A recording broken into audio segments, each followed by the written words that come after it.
잘한다 못한다가 아니라 관심 받을 것이다로 이제 정하기 때문에 예. 그래서 이재명 지사가 이제 하는 행보들을 보니까 이번에 뭐 인수위 같은 경우도 크게 차린다 하고 이렇게 얘기했고 무엇보다도 왜냐하면 경기도지사는 지금까지 무덤이었어요. 정치인들의. 예. 왜냐하면 인구는 1,300만 원짜리 제일 큰 광역자치단체지만은 결국 또 넓다는 게 하나의 독이 돼가지고 무슨 정책을 하려고 해도 제대로 되는 게 없는 약간 그런 이미지의 약간 광역자치단체였거든요. 그렇죠. 그러다 보니까 여기만 들어가면은 정치 생명이 이제 거기 끝난다라는 얘기가 많이 돌았었어요. 남경필 지사도 지금 그렇지 않습니까? 그러니까 왜냐하면 잘 생각해 보면 경기도 북부의 이해관계와 경기도 남부의 이해관계가 같을 수가 없거든요. 김문수 전 지사 그렇고. 그렇죠. 그럼 손학규 지사도 그러네요. 물론 그 뒤에 대표까지 하고 했지만은 결국 대권의 꿈까지는 이루지 못했잖아요. 예. 그러니까 그런 것처럼 근데 이재명 지사는 지금까지 있었던 인물들과는 다르게 예. 완벽하게 개인기만으로 여기까지 온 것이 사실이고 아하. 두 번째로는 이슈 파이팅 능력이 아주 강한 분입니다.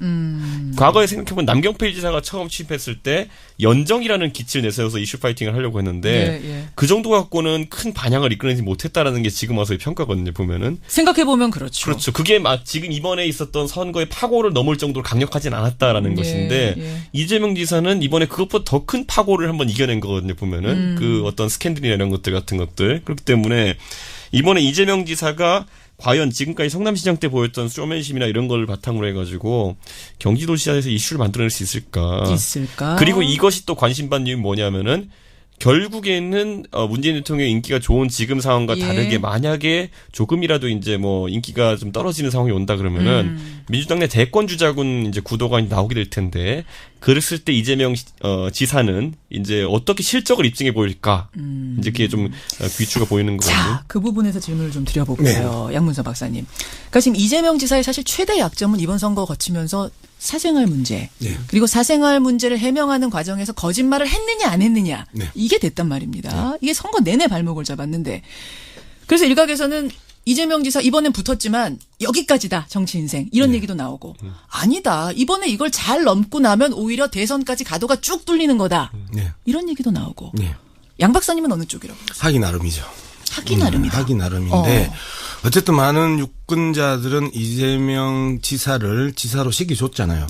자, 그러면 지금부터 성남시를 바꿔 나갔던 이재명의 기술과 능력, 이 부분을 다시 경기도를 어떻게 또 바꾸어 나갈 것인가의 문제인데 성남시에서 했던 그러한 그 정책 보다 훨씬 더 업그레이드되고 새로운 그 미래지향적인 가치들을 창출해내야 되는데 이러한 부분들을 잘 할 수 있느냐 없느냐인데 현실적인 판단은 그렇습니다. 이재명 지사가 성남시장 과정에 있어서 워낙 독특하고 새로운 것들 그럼에도 불구하고 시민들이 적극적으로 지원하고 그다음에 호응했던 그런 정책들을 그 많이 구사를 했거든요. 예를 들면 뭐 청년배당, 무상교보, 뭐 공공산후조리원 이런 것도 다 새로운 시도였잖아요. 그런 시도들을 이 경기도 단위에서 또 어떻게 풀어내느냐의 문제인데 법의 아주 해박한 이재명 지사 입장에서 행정법 관련 조례 관련들을 어떻게 요리해내느냐에 따라서 대권 주자로서의 그 자리를 공고히 할 수도 있고 성남시에 재탕을 했었을 때는 여기까지라고 할 수도 있고 정말 능력을 보여주면 그럼 사생활 문제 이런 거는 잊어버릴 수도 있다. 우리가 잘 보면요. 이제 정치인들 두 가지로 분류하자면은 보통 큰 틀에서는 능력을 입증한 사람들, 실적으로 뻗어나간 사람들이 있고 한 가지는 또 이제 품성이나 인성 이런 걸로 평가받는 사람들이 있거든요.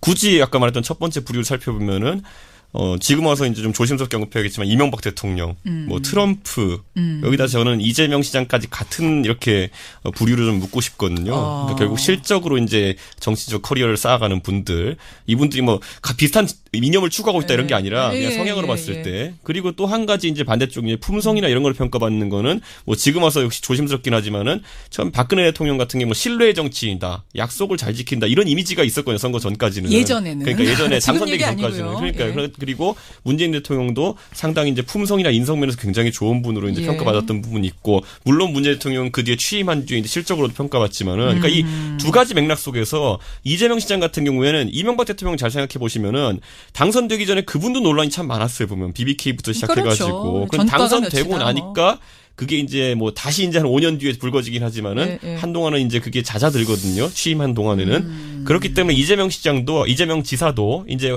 활동할 수 있는 기간 자체를 벌었다. 한 4년 정도는 자기 일을 해볼 수 있는 기간을 벌었기 때문에. 그 기간 떨어졌으면 사실 이걸로 끝인 건데. 여기서 더 나은 실적을 보여주면은 한 단계 올라갈 수 있는 것이고. 아니면 우리가 또 이명박 대통령의 추락이나 이런 걸 보면 알 수 있듯이 다시 한번 그 실적을 보여주지 못하면은 결국엔 도덕성 문제가 다시 한번 표면화되게 되면은 추락할 수 있다는 생각이 일단 오늘 됩니다. 두 분은 한 번의 기회를 얻은 거다. 네. 이대로 끝은 아니다라는 것에 대해서는 네. 동의하시는 거예요. 네네. 두 분 다. 그렇죠. 청취자 여러분들은 어떻게 생각하십니까? 여러분의 의견을 좀 보내주시고 뉴스닥 오늘 석브라더스와 함께하고 있습니다. 석브라더스라고 하니까 김정온 님이 이준석 유재석인 줄 알았다. 양분 석이 나와서 좀 실망하신 건 아니죠? 그리고 실망하셨네. 죄송합니다. 더 열심히 하겠습니다. 근데 저는 오늘 솔직히 이재명 지사 고르면서 이준석이 이재명을 약간 이렇게 띄워주는 발언을 하면은 문재인 대통령 지지자들이 어떻게 반응할까라는 생각은 좀 하긴 했어요, 보면은. 어떻게 반응할 것 같아요? 최근에 어쨌든 대권 주자로 이제 이재명 시장이 언급되면서 이제 과거에 이제 경선 과정에서 이제 이재명 지사가 문 대통령 지지자들과 좀 앙금이 있지 않습니까? 그런데 제가 봤을 때는 부인할 수 없는 건 어쨌든 실력으로 거기까지 뚫고 온 것 자체는 민주당 내에서 어느 정도 지분을 확보할 것이다. 그리고 아까 말했듯이 캐릭터가 워낙 다르잖아요, 보면은. 그러니까 박근혜 대 이명박 구도가 생겼던 것만큼은 아니겠지만은 적어도 이재명 시장이 대표하고 있는 민주당 내 어떤 그룹이 생길 거라는 생각이 됩니다. 알겠습니다. 자꾸 시장이란 말이 입에 붙네. 지사. 사실은 좀 다양한 의견이 있을 수 있어요. 이재명 당연하죠. 지사에 대한 평가가 워낙 극명하게 갈리기 오늘 때문에. 100만 안티 예상합니다. 좀 보내주시고요. 부지런히 가겠습니다. 하한가. 양문석 박사님 먼저. 김성태 자유한국당 원내대표 또는 당대표 권한대행에 대해서 제가 하한가로 설정을 했는데요. 당 상황 보면 하한가 줄만한데. 당 상황만 가지고 하한가는 김성태 원내대표의 책임이 아니잖아요. 기본적으로 책임도 전체 자유한국당 원내를 구성하고 있는 국회의원들과 전체 당직자들의 책임일 수밖에 없는 거고. 전체. 근데 저는 왜 하한가를 지금 던졌냐면 개헌 논의를 또 이 불시에 던졌단 말이에요. 어제 어떤 방송에서 토론을 하면서 신의 한 수였다라고 이제 보수 성향의 평론가가 이야기를 하더라고요. 그래서 저는 헌신 한 켤레였다라고 이제 이야기를 헌신. 이미 헐어버린 신. 그렇게 발음이 제가 안 좋나요? 다시. 제가 가장 싫어하는 게 방송 인터뷰인데 저만 자막 다는 거 가장 싫어해요, 제가. 아니요, 사투리 구수하고 좋습니다. 헌신. 헌신 한 켤레였다라고 이야기를 했는데 왜 그러냐면, 그동안에 김성태 원내대표가 개헌과 관련해가지고, 간제 개헌이니, 그 다음에 갑자기 국회에서 해야 될 국회의 몫이라고 이야기해놓고 또 대통령하고, 원내대표와 회동하자 하면서 말을 바꿨던 거 다 빼고, 지금 시점에서 왜, 또 개헌 논의냐, 딱 떠오르는 게, 뭡니까? 재작년 10월에 박근혜 전 대통령이 태블릿 PC가 나오기 전, 오후에 나왔죠. 오전에 던졌던 국회 연설.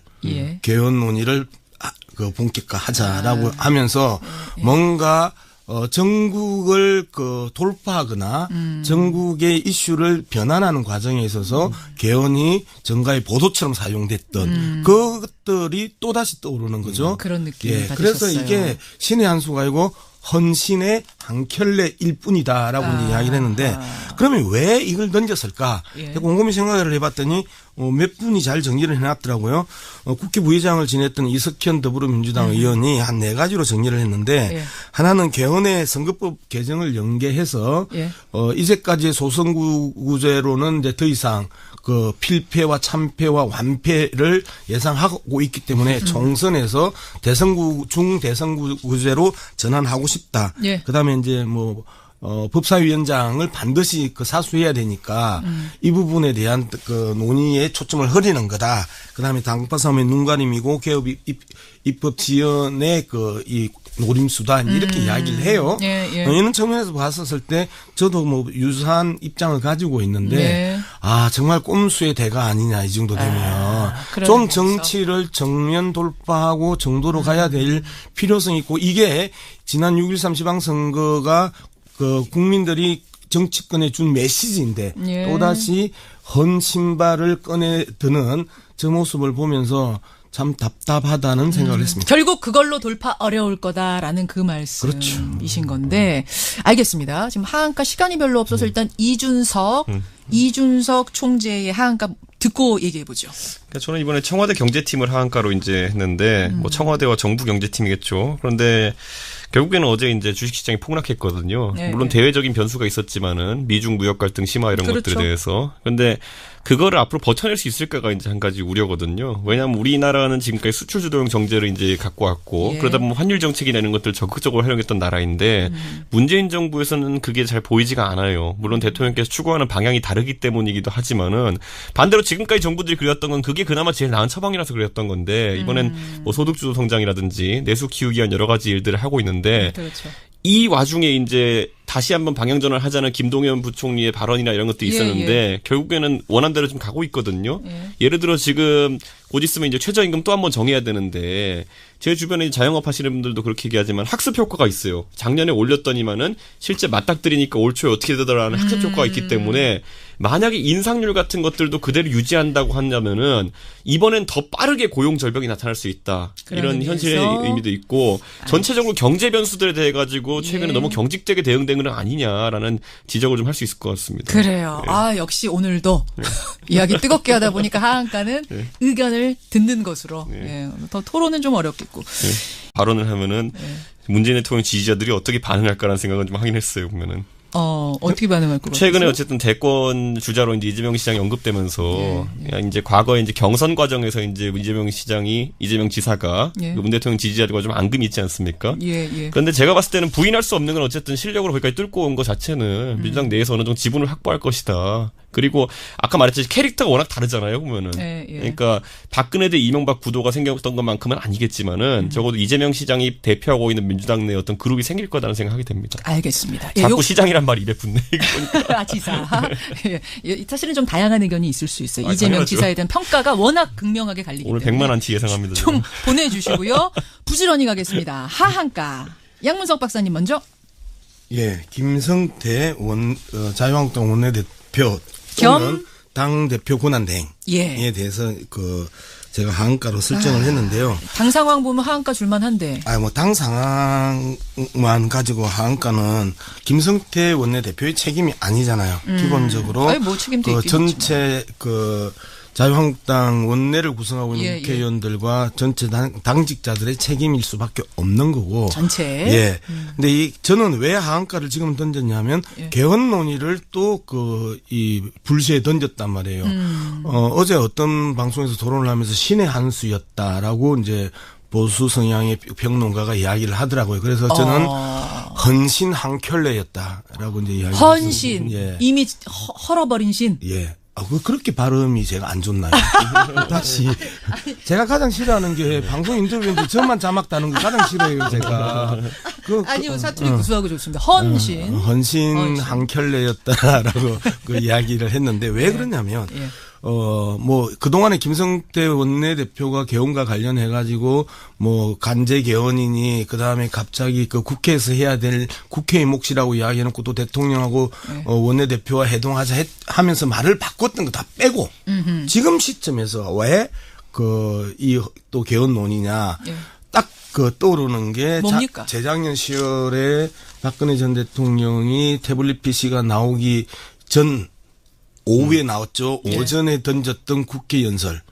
개헌 논의를 본격화하자라고 하면서 뭔가 전국을 돌파하거나 전국의 이슈를 변환하는 과정에 있어서 개헌이 정가의 보도처럼 사용됐던 그것들이 또다시 떠오르는 거죠. 그런 느낌이 받으셨어요. 그래서 이게 신의 한 수가 아니고 헌신의 한 켤레일 뿐이다라고 이야기를 했는데 그러면 왜 이걸 던졌을까? 곰곰이 생각을 해봤더니 몇 분이 잘 정리를 해놨더라고요.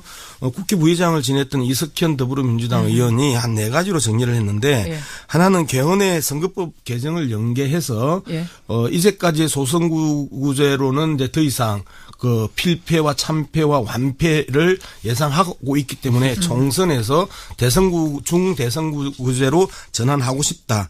그다음에 이제 법사위원장을 반드시 사수해야 되니까 이 부분에 대한 논의에 초점을 흐리는 거다. 그다음에 당파싸움의 눈가림이고 개업 입법 지연의 이 노림수다 이렇게 이야기를 해요. 이런 측면에서 봤었을 때 저도 유사한 입장을 가지고 있는데 정말 꼼수의 대가 아니냐 이 정도 되면 좀 정치를 정면 돌파하고 정도로 가야 될 필요성이 있고 이게 지난 6.13 지방선거가 국민들이 정치권에 준 메시지인데 또다시 헌 신발을 꺼내 드는 저 모습을 보면서 참 답답하다는 생각을 했습니다. 결국 그 사생활 문제를 해명하는 과정에서 거짓말을 했느냐 안 했느냐 이게 됐단 말입니다. 이게 선거 내내 발목을 잡았는데 그래서 일각에서는 이재명 지사 이번엔 붙었지만 여기까지다 정치 인생 이런 얘기도 나오고 아니다 이번에 이걸 잘 넘고 나면 오히려 대선까지 가도가 쭉 뚫리는 거다 이런 얘기도 나오고 양 박사님은 어느 쪽이라고 보세요? 하기 나름이죠. 하기 나름이다. 하기 나름인데 어쨌든 많은 유권자들은 이재명 지사를 지사로 시켜줬잖아요.